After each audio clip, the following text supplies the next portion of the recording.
ॐ नमः सिद्धेभ्यः।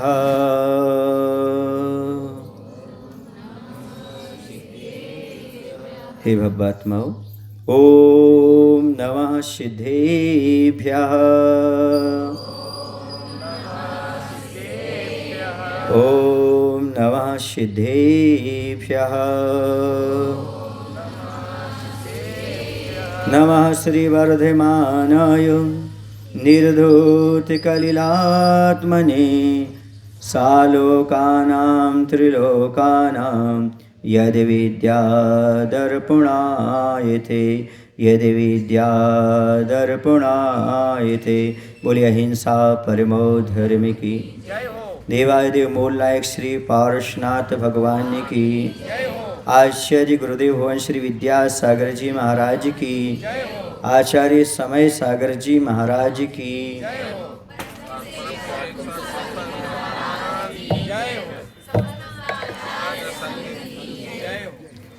बंधुओं, आप लोगों को वर्षों से प्रतीक्षा थी कि हम उच्चासन पर पार्श्वनाथ भगवान को, आदिनाथ भगवान को विराजमान करें, और वर्षों की प्रतीक्षा पार्श्वनाथ को विराजमान करने की आज पूर्ण हो चुकी है। ये छोटा सा काम नहीं होता। जब शास्त्रों को पढ़ते हैं तब ज्ञात होता है, जो व्यक्ति मंदिर का जीर्णोद्धार करता है उसकी कई पीढ़ियां सुख समृद्धि से भर जाती। यह भवता उसका सुख से निकलता ही है, अगले भव की वह सारी व्यवस्था कर लेता है। ये मंदिर का जीर्णोद्धार नहीं है, ये जीव का उद्धार है। क्योंकि देव शास्त्र गुरु के माध्यम से ही हमारा उद्धार होने वाला है। और गृहस्थ का धर्म तो परावलंबन के साथ होता है। जब तक देव शास्त्र गुरु का सानिध्य ना हो तब तक वह धर्म कर ही नहीं सकता। देव पूजा, गुरु उपासना, स्वाध्याय, संयम, तप और दान। भगवान ना हो तो गुरु पूजा कैसे करेगा, देव पूजा कैसे करेगा? गुरु उपासना, गुरु ना हो तो उनकी उपासना कैसे करेगा? संयम आदि किन से लेगा? स्वाध्याय कैसे करेगा? और दान आदि की क्रियाएं कैसे संपन्न होगी? इसलिए गृहस्थ का जीवन परावलंबन का होता है। उसका धर्म कहीं ना कहीं देवशास्त्र पर डिपेंड रहता है, क्योंकि वह स्वोपयोगी होता है और स्वोपयोग के साथ परावलंबन जुड़ा हुआ है। आप आत्मा का ध्यान तो कर नहीं सकते, आत्मा में लीन तो हो नहीं सकते, लेकिन जो आत्मा में लीन है उनका सानिध्य पा करके आप आत्मा का भान जरूर कर सकते हैं। अब भगवान का हमने कुछ नहीं किया, मंदिर का हमने कुछ नहीं किया, उनको निमित्त बना करके अपने भव की व्यवस्था कर ली है। भगवान को निमित्त बना करके हमने अपने कर्मों का क्षय कर लिया है।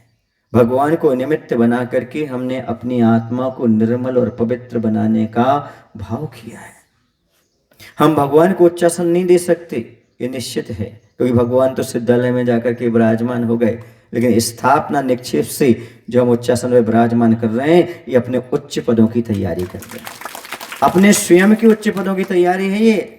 भगवान का जैसा है तो है, और जैसा हम भगवान की असाधना करेंगे वैसे तुम्हारा नीचे पद जाएगा। अच्छे सुन लेना, बड़े बड़े लोगों से कह रहा हूँ, आज दिखाई दे रहे हैं सब लोग, इसलिए कह रहा हूँ, जितनी जितनी तुम देव शास्त्र गुरु की असाधना करोगे उतने उतने तुम नीचे जाओगे, और जितनी जितनी भगवान की आप विनय उपासना करोगे उतने ऊपर ऊपर जाओगे। अभी भी मान जाओ, अभी भी समझ जाओ मेरी बात।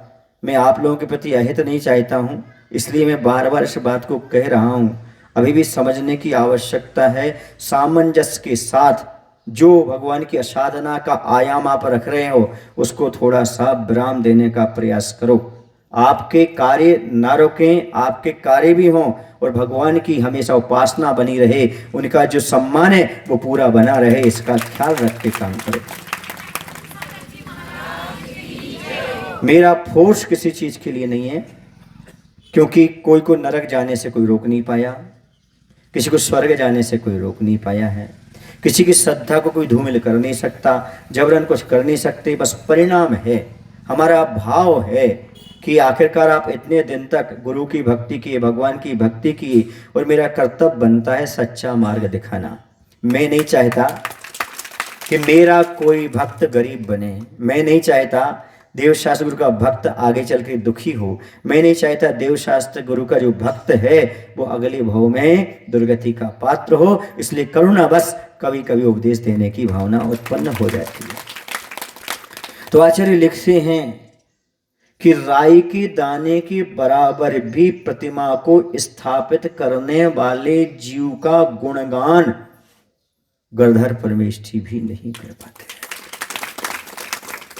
ये चंचला लक्ष्मी का सदुपयोग करने वाला जीव कहाँ जाता है? सोचो, कितना विचार करो, कितनी उन्नति को प्राप्त करता है। मैंने अपनी आंखों से देखा है, जिनवाणी पर पूर्ण विश्वास हो जाता है। जिन लोगों की यहाँ दरिद्रता थी, यहाँ की बात नहीं कह रहा हूँ, जहाँ मैंने देखा वहाँ की बात कर रहा हूँ, उन्होंने आचार्य भगवंत के आशीर्वाद से, मुनियों के आशीर्वाद से एक भी मंदिर का कार्य किया है। वो उस समय 10,000 देने के लायक नहीं थे, आज 10 करोड़ देने के लायक। वर्तमान में समृद्धि बढ़ने से स्पष्ट सावधान हो जाता है। जब वर्तमान में इतना मिल रहा है तो आस्था के बल पर आगे भविष्य में क्या प्राप्त होगा इसकी हम कोई भी कीमत नहीं लगा सकते। जब स्थापना हुई थी, एक सज्जन आपके सामने आए थे, सुन रहे हैं आप लोग की नहीं? उन्होंने अपने परसेंट बांधा था। पहला प्रवचन हुआ था हमारा नेहानगर सागर में, उन्होंने परसेंट बांधा था कि मैं अपना 12% दान नियम से करूंगा। 100 रुपये कमाऊंगा तो 12 रुपये दूंगा। उस समय उन्होंने लगभग 25,000 की बोली बड़ी मुश्किल से ली थी। कितने की? बड़ी मुश्किल से। और जब आपके यहाँ आए वो, तो सीधे के सीधे 3 लाख की बोली लेकर के गए थे। जहां भी जाते हैं वहां पर वो दान करते हैं, समझ रहे? उनकी प्रॉपर्टी ये कहते, महाराज जी हम पहले तो आपके पास दर्शन करने 2 महीने में आ जाते थे, अब 4 महीने में भी नहीं आ पा रहे। क्यों? इतनी प्रॉपर्टी फैल गई, उसको संभालना पड़ता है। इस पर ताली नहीं बजाई आपने। ये कैसे हुआ? ये नहीं कह रहा हूं कि आप धन दौलत बढ़ाने के लिए धर्म करिएगा, पर मैं ये कह रहा हूं कि वर्तमान में जब धर्म करने से वर्तमान में इतना फल मिल रहा है, आगे तो समोषण रूपी लक्ष्मी प्राप्त होगी, आगे तो केवल राम रूपी लक्ष्मी प्राप्त होगी। यानी जिनवाणी पर श्रद्धान करने की बात कह रहा हूं। ये सब चीजें देख करके अपने आप श्रद्धान हो जाता है कि व्यक्ति, सोचो 2021 की बात है, आज कौन सा सन हुआ? 25 हुआ। कितने वर्ष हुए?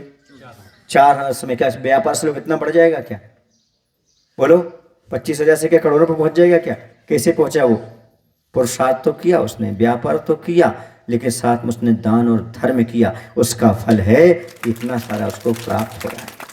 आप भी पैसा कमाते हैं, दुनिया बहुत सारे लोग पैसा कमाते हैं, ऐसी कोई बात नहीं है, लेकिन जिनका पुण्य होता है वो कम पुरुषार्थ में बहुत कुछ प्राप्त कर लेते हैं, और कुछ लोग बहुत पुरुषार्थ करते हैं और थोड़ा सा ही प्राप्त होता है, वो बहुत दुखी होते हैं कि हमारे साथ ऐसा क्यों होता है, ऐसा हमारे साथ कैसा होता है।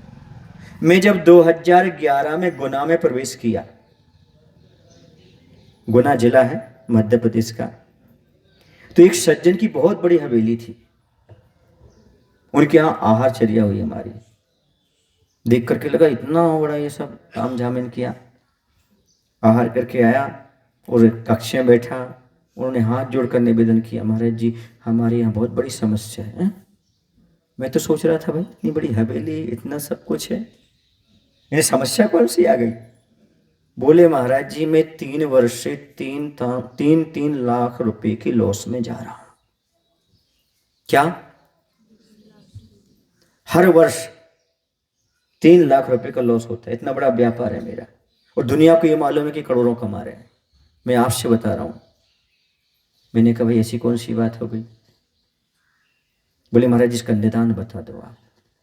मैंने कहा भाई मैं कोई जोशी तो हूं नहीं, कोई मैं भविष्य वक्ता तो हूं नहीं, लेकिन हाँ गुरु की कृपा से मैंने कुछ आगम में स्वाध्याय किया है, उसके आधार पर आपको बता सकता हूं। इस संपत्ति लॉस होने का कारण 3 कारण होते हैं, मात्र 3 कारण होते हैं।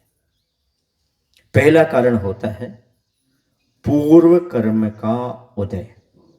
पहले आपने ऐसा कोई अंतराय बांधा होगा, इसलिए आप कमा भी रहे हैं तो आपको प्रॉफिट नहीं हो रहा। दूसरा यह है आपने निर्माल्य द्रव्य का भक्षण किया हो। मंदिर, धर्मशाला, संस्था जो सामूहिक है उसका यदि तुमने एक भी पैसा भोग में लाए हो, दूसरा कारण। तीसरा कारण है तुमने कहीं बोली ली हो और दान ना किया हो। बोली लेकर के आपने वर्षों से लटका दिया और क्या कह दिया, ये हमने कर्जा थोड़ी लिया है, बोली लिए दे देंगे, जब हमारा मन में पड़ेगा जब दान कर देंगे हम, ऐसा। और अभी निर्माण थोड़ी हो रहा है, हम पैसा क्यों दें। ये तीन भाव, कितने भाव, ये तीन भाव के कारण, इन तीन परिणामों से पैसा का लॉस होता है। वो कहने लगे महाराज जी दो कारण हमारे, हमें नहीं पता, निर्मल तो हमने कभी खाया नहीं और पूर्व कर्म का उदय है तो हमें तो पता नहीं, लेकिन एक गलती जरूर हुई है हमसे। अच्छे सुनना आप लोग, एक गलती जरूर हुई है हमसे। बोले क्या गलती हुई है। वो गलती ये हुई है, वो गलती ये हुई है हमसे कि महाराज जी एक जगह मंदिर का निर्माण हो रहा था। क्या हो रहा था, मैंने 51,000 रुपये बोले थे।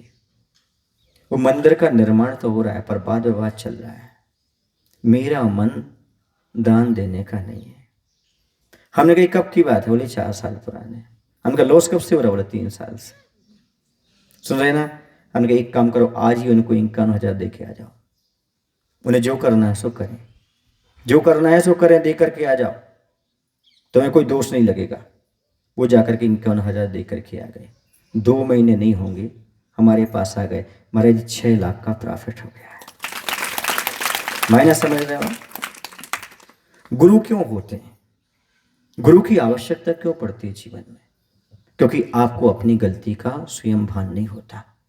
गुरु ही आपको अपनी गलती को बताते हैं, समझाते हैं, क्योंकि वो स्वाध्याय करते हैं, जिनवाणी का पान करते हैं, उसके आधार पर आप कहाँ गलत हो वो बताने का वो प्रयास करते हैं। और मैं आपको इसलिए खोल खोल के बता रहा हूँ कि आपसे बहुत आत्मीयता मिली है। 6 महीने तक आप लोगों ने खूब अच्छे से आत्मीयता के साथ, भक्ति के साथ धर्म ध्यान किया है। इसलिए मैं आपको ये सब बातें बताना चाह रहा हूँ कि ऐसा ना हो कि कुंतु सार का भक्त दुर्गति में चला जाए। मैं नहीं चाहता हूँ कि आप भगवान की भक्ति कर रहे, गुरु की भक्ति कर रहे हो और मैं कुछ चीज़ बताने में आपको चूक जाऊं। अब आप कहोगे महाराज जी आपने शुरू में बात बता दी तो हम आपके पास आते ही नहीं, आप ऐसा करोगे तो हमें मालूम ही नहीं था। तो भैया देखो एक बात बताऊं आपको, मैं किसी के दोस्त बताता हूँ दुश्मन बन के नहीं बताता, उसके दोस्त बताता हूँ दोस्त बन के बनाता हूँ, क्योंकि मुझे किसी का अहित नहीं करना। मुनि महाराज का भाव ये होता है सामने वाले की कमी है, कोई दोष है तो सीधा नहीं बताया जाता, अपना बना करके धीरे धीरे उसे बताया जाता है, भाई देखो ऐसा गलत है, ऐसा गलत है। अब आपको स्वीकार करना है तो आपके ऊपर डिपेंड करता है, बुरा नहीं मानना। आदिनाथ भगवान अपने नाती को नहीं समझा पाए, किसको, सबको पता है। अरे वाह, फिर मुझे उपदेश देने की जरूरत, जब आप सब लोग जानते ही हो, जानबूझ करके अंधे बने हो तो मुझे कोई जरूरत नहीं, क्योंकि गांधारी अलग है और धृतराष्ट्र अलग है। हाँ सीधी सी बात है, धृतराष्ट्र को तो समझा दो क्योंकि उनकी आंखें नहीं है, लेकिन जिसने पट्टी बांध ली हो उसे समझाना तो मुश्किल होता है। समझ गए ना। इशारे इतना ही पर्याप्त है, इशारा प्रवचन नहीं, इतना ही पर्याप्त है। गंधारी हो तो मैं हाथ जोड़ लेता हूँ उपदेश से, और यदि धृतराष्ट्र हो तो थोड़ा समझाने का प्रयास कर सकता हूँ और समझा सकता हूँ कि देखो भाई सबके कल्याण में, सबके हित में जो कार्य हो वो करना ही समाज हित के लिए बहुत बड़ा योगदान होता है, बहुत बड़ा योगदान होता है, बहुत बड़ा त्याग होता है। थोड़ा अपना स्वार्थ का त्याग करके यदि समाज हित में, परिवार हित में, आगे की पीढ़ी के हित में करना चाहते हो तो कर लो भाई। हमारा तो मातो उपदेश है। आपके यहाँ 6 महीने तक जब से रहा हूँ तब से यही सुनने को मिला है महाराज जी, हम लोगों को खूब मिला है, खूब मिला है, हमारी झोली छोटी पड़ गई, झोली छोटी पड़ गई, खूब आपने दिया है, खूब मिला। इतना और ले लो जितना दे रहे, थोड़ा सा और क्या दिक्कत होती, जब सब लिया है इतना लेने में क्या दिक्कत है। नहीं महाराज जी हम तो मीठा मीठा खाना चाहते हैं, ये कड़वा लग रहा है। याद रखो दवाई कड़वी होती है, सुन रहे ना। पेट भरने के लिए भोजन होता है और स्वस्थ रहने के लिए दवाई होती है। अब पेट तो भर दिया मैंने, अब स्वस्थ कैसे होगे भाई? पचाना भी तो पड़ेगा, जो खाया है कि नहीं खाना पड़ेगा। आपने क्या खाया है, कैसे पचेगा, इसी तो मालूम पड़ेगा आपके लिए। कैसा करना कैसे नहीं करना, तभी तो मना। हम कैसे मानेंगे कि आपने हमारी चीज ली है, आपने ग्रहण की है? हम जब मानेंगे जब आपको पच जाए, और नहीं पचे तो, और बच जाए तो गड़बड़ हो जाए। समझ आ रहा ना? आप लोग हमारे सारे बहुत अच्छे समझते, इसलिए मैं खोलना बिल्कुल भी नहीं चाहता, क्योंकि आप हमारे मन से अच्छे से जानते हो। क्यों पूछो? क्योंकि आपके दिलों में हम बैठे हुए हैं। या कोई व्यक्ति ऐसा नहीं है जो हमें नहीं चाहता हो और हमारी बात को टालने के लिए तैयार हो। थोड़ा सा अंदर से क्या पता कैसी बातें आ जाती हैं जिससे वो मिसअंडरस्टैंड हो जाता है। बाकी सब समझ रहे हैं मेरी बात को, सब जान भी रहे हैं, और मुझे पता है ये लोग मुझे जाते जाते कह के जाएंगे, महाराज जी जैसा आप चाहेंगे वैसा होगा। मुझे ऐसा उम्मीद तो लग रही है, अभी उम्मीद तो मुझे ऐसा ही है। देखो भाई, क्योंकि आत्मीयता तो आत्मीयता है, और जब बुला के आपस में बात की है, समझा के की है, सामंजस्य के साथ की है, तो वो समझेंगे कि महाराज जी क्या है ना, कोई जबरदस्ती नहीं कर रहे हैं, महाराज माँ समझाने का प्रयास कर रहे हैं, और महाराज आपके साथ गलत नहीं कर रहे, आपके लिए भले के लिए। अच्छा जी, अभी जितना ही हुआ है इसमें कैसा लग रहा है आप लोगों को? बताओ भैया, कैसा लग रहा है आप लोगों को? बोलो प्रकाश जी, कैसा लग रहा है? आनंद आ रहा है? लोगों ने इतना तक कहा, महाराज जी हमारे आसपास एरिया में इतनी सुंदर वेदी देखने को हमें नहीं मिली। ऐसा लोगों का कहना है। और ये कौन कर रहा है? आप लोग कर रहे हो, मैं तो मात्र निमित्त है। और आगे भी जो कुछ करोगे तुम लोग करोगे, मैं कुछ नहीं करूंगा, मैं तो मात्र निमित्त रहूंगा। बस यहाँ वहां के जो आक्रमण है उसको मैं संभाल लूंगा, मेरी जवाबदारी उस चीज में। जो भी आपको डर लग रहा है ना, उसमें मैं बैठा हुआ हूँ। और कुंती सागर के आपको भी पता नहीं है, यदि मैं सोच लूँ ना ऐसा करना है, तो गुरु महाराज ऊपर से कहते करो बेटा, हमारा आशीर्वाद है। और मैं तो कहता हूँ मुझे तो आचार्य भगवंत ने ही भेजा है सद लगा के लिए, क्योंकि मैं तो कहाँ निकल गया था? तुम वो साइड निकल गया था। बोलो ना, गलत कह रहा हूँ? आचार्य भगवान विद्यासागर जी महाराज ने, समय सागर जी महाराज ने भेजा है कि जाओ कुंतु सागर जी, अब तुम्हें सद लगा पहुंचना है।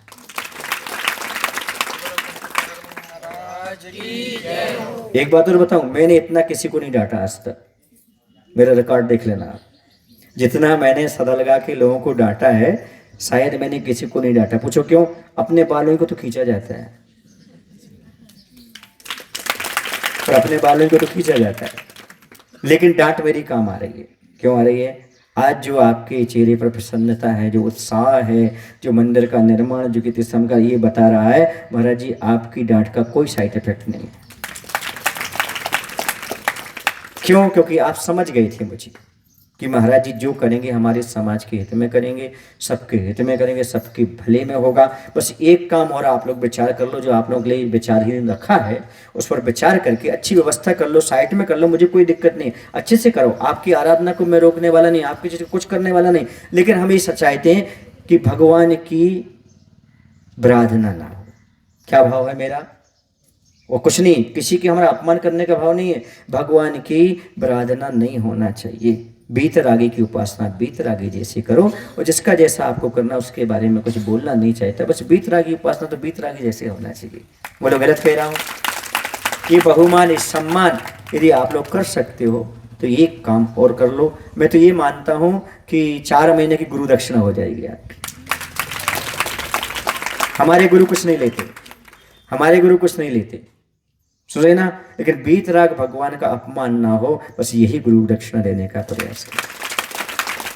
इतना सा भाव मेरा आप लोगों के प्रति है। अब देखो आप लोग कितना क्या दे पाते हैं, ये आपके ऊपर डिपेंड करता है। मैं तो मात्र भाव रख सकता हूँ, कह सकता हूँ कि भाई समाज हित में जो हो वो करने का प्रयास करो, समाज ना टूटे, किसी की आस्था आहत ना हो, ऐसा काम करने से अच्छा लगेगा। जबरदस्ती कोई कार्य करना अच्छा नहीं होता। अभी तक मैंने कोई कार्य जबरदस्ती किया नहीं है, और आप लोगों ने अपने मन से किया है, तो ये कार्य भी मैं जबरदस्ती नहीं करवाना चाहता हूँ, नहीं करना चाहता हूँ। आप लोगों के भाव हों तो आप लोग आकर के निवेदन कर लेना। सुन रहे हैं? आप लोगों के लिए नहीं, कल आपके लिए 2:30 बजे तक का समय है। कितने बजे तक? कल कितनी तारीख है? 7 तारीख है, ठीक है ना? और कल प्रातःकाल आप सूचना दो या ना दो, मैं सूचना दे रहा हूँ। कल प्रातःकाल जहाँ तक बोलता हूँ, क्योंकि मैं आचार्य भगवान का शिष्य हूँ, बाधा तो नहीं करता। कल सुबह जहाँ तक कीर्ति स्तंभ का लोकार्पण हो सकता है, ठीक है? व्यवस्था आपको मैंने कह दिया है, किस प्रकार का कार्य कर सकते हैं। अच्छा ये बताओ, एक बार आप भगवान की दर्शन कर लो, एक बार दर्शन कर लो, यदि आपके भाव ये बनते हैं कि इन भगवान की हमें साधना करना है, तो मैं कुछ नहीं बोलूँगा। एक बार जाकर के वेदी के बाहर अच्छे से दर्शन कर लो पार्षद भगवान के, और यदि आपको लगे कि न भगवान के अलावा हमें और कुछ भी यहाँ रखना है, तो मैं कहता हूँ आपकी मर्जी है। और यदि भगवान के दर्शन करके आपको लगे नहीं ये बीत रखता हमें कम मिलेगी, कम मिलेगी, कम मिलेगी, ऐसा भाव आ जाए एक क्षण के लिए, तो मैं कहता हूँ कल्याण होने में देर नहीं है। समझ आ रहा ना आपको? एक बार बीत रखता के अच्छे से निहार के तो दर्शन करके तो देखो भाव भाव के कर्म कैसे क्षय को प्राप्त होते हैं, कैसे क्षरण को प्राप्त होते हैं।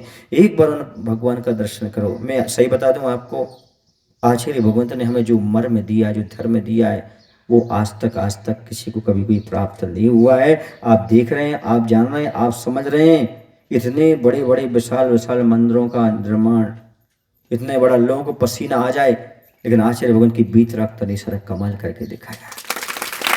उनकी बीत रखता थी, उनकी असीम कृपा थी हम सब भक्तों पर, हम सब शिष्यों पर। गुरु महाराज की कृपा, ये सारे का सारा कार्य हुआ। मैं ये कहता हूँ गुरु महाराज की कृपा हमारे ऊपर हमेशा बरसती रहे, ऐसा काम हम करेंगे तो निश्चित रूप से आनंद आएगा। सर लगा में कायाकल्प हो जाएगा। देखना आपको इतने में कितना परिवर्तन आया, आप स्वयं देख सकते हैं, आप जान सकते हैं। जब आप पहले मंदिर आते, जब आपके कैसे भाव होते थे, अब आते अब कैसा होता है, बोलो ना। ये लोग जो दूर भागते थे, आज वो भगवान को जबरदस्ती कर रहे थे, हम पकड़ेंगे, हम पकड़ेंगे, हमें डांटना पड़ा, भीड़ ज्यादा हो रही थी। तो कैसे ऐसे भाव कैसे आए, जरा सोचो विचार करो। जो धोती दुपट्टा पहनने के लिए तैयार नहीं होता था, वो आज धक्का दे करके अंदर जा रहा है। यही तो प्रभावना है, यही तो भगवान के प्रति आस्था। और क्या समझ रहे आप? जी बैठे ना सामने, सामने उदाहरण बैठे आपके, ये लोग बैठे जो धोती दुपट्टे में संकोच करते थे। क्यों? क्योंकि हम में कोई दुर्गुण है, महाराज को मालूम पड़ेगा तो क्या होगा। मुझे सब मालूम था, पर मैंने कहा अभी कुछ नहीं बोलूंगा बेटा, तो अपने मन से बोलोगे कि महाराज मेरे अंदर दुर्गुण है, मैं छोड़ना चाहता हूं। क्यों? क्योंकि बीत रखते बड़ी क्षमता होती है। शेर सियार के अंदर का भोजन निकाल लेता है, इतनी ताकत शेर में होती है। ऐसे मुनि महाराज जो सच्चे होते हैं, आपके अंदर अलग से भाव हो जाएंगे, मेरी ये गलतियां हैं महाराज, मैं इसको छोड़ना चाहता हूँ, मैं अपना कल्याण करना चाहता हूँ। अपने अंदर भाव है, ओरा होता है, मुनि महाराज का एक सानिध्य होता है, उसका एक अलग प्रभाव पड़ता है। सुनिए ना, यदि मुनि महाराज आपके सामने रहे तो आप कुछ भी काम कर सकते हो, और यदि महाराज नहीं रहेंगे तो फिर आपको बहुत दिक्कत होती कि नहीं होती? अच्छा ये बताओ, सहज बात बता देता हूँ, आप लोग कभी अकेले 5 किलोमीटर चले जाओगे पैदल हैं? तो 10-10, 15-15 कैसे चलते रहते हो? क्योंकि ये महाराज के साथ चलते रहते हो। आप इतना दान कर लेते क्या महाराज के बिना? जो आज कर रहे हो हंसी हंसी खोल खोल करके, क्यों? निमित्त होता है। इसी प्रकार से बंधु, आत्म कल्याण में भी गुरु का निमित्त होता है। और बस एक बात रख लो, जो कुछ होगा गुरु पर टाल दिया। मैं तो गुरु की बात का पालन कर रहा हूं, अब हमें संभालने वाले कौन होंगे? हमारे गुरु होंगे। बस सीधी सी बात। हम लोगों ने क्या किया, अब आपको मैं बताऊं, मैं अपनी कहानी बता दूं आपको। मैं दीक्षा देखने गया था, क्योंकि मुझे उम्मीद नहीं थी 21 वर्ष में आचार्य से मुझे दिगंबर मुनि बना देंगे। मुझे विश्वास नहीं था, बिल्कुल विश्वास नहीं था। अब लेकिन गुरु को पता था जी क्या कर सकते क्या नहीं कर सकते। जो कर सकता है उसी से तो कहेंगे गुरु, हर किसी से कैसे कहेंगे? जो कर सकता है उसी को तो भाप लेते, समझ लेते हैं कौन क्या कर सकता है, तभी उसको आकर के बताते हैं, कहते हैं। तो क्या हुआ, मेरा पेपर था 6 मई को, कितनी मई को, और मैं लगभग 21 तारीख को, 21 अप्रैल को नेमावर पहुंच गया। सब लोग दीक्षा का श्रीफल चढ़ा रहे थे, और पेपर देकर आया ही था मैं, बीए फाइनल का, समझ रहे आप लोग। और एक पेपर कितना था? 6 मई को। तो आचार्य ने हमको ये कहा था, जब ब्रह्मचर्य व्रत दिया था, उन्होंने 7 वर्ष का व्रत दिया था, 10वीं में था उस समय में, है ना। तो उन्होंने ये कहा था आपके लिए एमए फाइनल करना है, और अभी मैं बीए में था। सुन रहे आप लोग की नहीं? अब थोड़ा मैं चतुर भी था। देखो, काम बनाने में चतुर होना भी चाहिए, इसमें क्या बात है, तुमने कल्याण करने में। हाँ, तो ऐसे महाराज बन जाते क्या? और आचार्य क्या ऐसे बुद्धुओं को दीक्षा देते थे क्या? और जाकर के मैंने श्रीफल रखा, और मैंने कहा आचार्य जी आपने फाइनल कहा था, हमारी फाइनल हो गई। अब आचार्य ने क्या कहा था? एम, और हमने क्या की? तो फाइनल तो हो रही ना। ये नहीं कहा कि एक पेपर रह गया, ये बोल देते थे अभी पेपर दो, क्या बोल देते अभी पेपर। मैंने कहा नहीं, आज जैसे हमारी फाइनल हो गई, आपको फाइनल करना है, मतलब जो दीक्षाएं फाइनल हो रही ना, ऐसे फाइनल करना है। फाइनल हो गई? हमने कहा जी। उन्होंने ये पूछा नहीं किस्मत से कौन सी फाइनल है, ये मेरा पुण्य का उदय था। ये जो पूछ लेते कौन सी फाइनल बताना पड़ता, फिर 2-3 साल और अटक करके रह जाते, नहीं बताया। फिर सारी चर्चा की कक्षा में बैठ करके, कक्षा सारी बात की। सबसे बड़ी विशेषता ये थी कि आचार्य ने मुझसे परीक्षण के तौर पे ये कहा दरवाज़ा लगाओ। आचार्य कहीं बोलते नहीं कि दरवाज़ा लगाओ, तो मैंने दरवाज़ा लगाया। तो हमारे हाथ में एक कपड़ा था जो बैठते थे परिमार्जन करके, तो मैंने दरवाजे को परिमार्जन करके लगाया। आचार्य ने कहा तुम्हारा परिमार्जन का अभ्यास बहुत अच्छा है। बहुत अच्छा है मतलब तुम इतना दया का पालन करने के भाव रख रहे हो कि दरवाजे लगाते समय तुम कपड़े से परिमार्जन कर रहे हो, तुम महाव्रत का पालन कर सकते हो। ये भाव है दया का। तो था, स्वाभाविक था। फिर आचार्य ने बिठा लेकर सारी चर्चा कर ली, सब चर्चा कर ली। ये भी पूछा तुम्हारी छोटी उम्र है, तुम्हारे परिवार के आप जैसा लगाएंगे तो क्या होगा। सारी बातें करने के बाद बोलते कायशर कर लो। मैंने कायशर कर लिया। बाहर जाकर किसी को कुछ मत बोलना। मैंने कहा जैसे होगा क्या? बोले कल जो होगा सो देख लेना। अब बताओ, ये भी नहीं बताया हम तुम्हें क्षुल्लक बना रहे, तुम्हें ईलक बना रहे, तुम्हें मुनि बना रहे, तुम्हें क्या कर रहे, कुछ नहीं बोला। मैंने कहा जैसे आप जो करेंगे मेरे हित में करेंगे। कोरे कागज पर हस्ताक्षर करके आ गया। कौन से कागज पर? ब्लैंक चेक, हस्ताक्षर। अब आपको जो लेना हो उसे ले लो। सुन रहे हो ना, समर्पण क्या होता है गुरु के प्रति? ब्लैंक चेक पर हस्ताक्षर। आपको जो भरना सो भर दो। उनने भर दिया दूसरे दिन मुनि दीक्षा। बोलो मैं प्रॉफिट में हूं कि नहीं? कैसा लग रहा है आपको हमें देख करके? एक गुरु के सामने ब्लैंक चेक पर हस्ताक्षर करने का परिणाम है जो आज मैं आनंद ले रहा हूं, क्योंकि मुझे विश्वास है जिसे गुरु बनाया है वो मेरा अहित कर नहीं सकता, अहित विचार नहीं सकता, क्योंकि जो स्वयं एक इंद्रिय जीव को कष्ट नहीं पहुंचाता, जो रात्रि में इसलिए नहीं चलता किसी जीव की बरात ना हो जाए, पुस्तक उठाते समय भी जो परिमार्जन करता होगा, इतने से छोटे जीव से कोई रिलेशन नहीं है लेकिन उसको कष्ट ना पहुंच जाए, ऐसा साधु कभी किसी का हित तो नहीं कर सकता। बस यही श्रद्धान जीव को कल्याणकारी होता है, यही श्रद्धान उसके लिए मोक्ष मार्ग में बढ़ाने वाला होता है कि गुरु आपके अंदर की खोट को पहचान करके उसे दूर करने का प्रयास करते हैं। समझ आ रहा ना? ये गुरु का परम कर्तव्य होता है। और यदि ये काम ना करे तो गुरु किस काम का? यदि गलती को ना बताए, दोष को ना निकाले, तो क्या आपने इतना समर्पण किया, इतना धर्म ध्यान किया, क्या गुरु का इतना कर्तव्य नहीं बनता कि आपको मिथ्यात्व में जाने से बचाए? तो गुरु का इतना कर्तव्य नहीं बनाता कि आपको दुर्गति में जाने से बचाए? इतना गुरु का कर्तव्य नहीं बनता क्या? बोलो। तो उनका भी कर्तव्य बनता है। वो कहेंगे, बार बार कहेंगे, आप मानो या ना मानो, जब तक मेरे घट में सांस रहेगी तब तक जो भी मेरे पास आएगा उसे मिथ्या से बचाने का उपदेश चलेगा, क्योंकि मैं अनुभव कर चुका हूं मिथ्या छोड़ने से कितना आनंद आता है, मिथ्या छोड़ने से क्या प्राप्त होता है, मिथ्या छोड़ने कितनी हमारी प्रगति होती है। और ध्यान रखो, ये मिथ्या छूटे ना छूटे, पर अपने द्वारा देव शास्त्र गुरु की असाधना ना हो। इतना तो कर सकते कि नहीं कर सकते? बोलो। नहीं छोड़ो मिथ्या, मत करो कुछ भी, पर कम से कम अपने द्वारा, अपने निमित्त से, क्योंकि जिस कार्य से भगवान की असाधना होगी उसमें तो मन से वचन से काय से निमित्त बनोगे, तो आपको पाप का बंध होगा कि नहीं होगा? बोलो भाई, बोलो। होगा, क्योंकि आचार्य कहते हैं कि हिंसा का विरोध ना करना ही हिंसा का समर्थन है। समझ आ रहा है आपको? इसलिए भगवान की असाधना ना हो, ऐसी कुशलता से काम करो, आपका काम भी बन जाए और भगवान की क्या ना हो, असाधना ना हो। मेरा इतना सा भाव है और कुछ भी नहीं, किसी को अलग करने का, किसी को दबाने का, किसी की आस्था को तोड़ने का, ये मेरा कुछ भी भाव नहीं है, क्योंकि मरीचि को आदिनाथ भी नहीं समझा पाए। आज के प्रवचन का मूल पॉइंट क्या है? जब दादाजी नाती को नहीं समझा पाए तीर्थंकर होकर के, तो कुंतु सार किस खेत की बीज है? बोलो।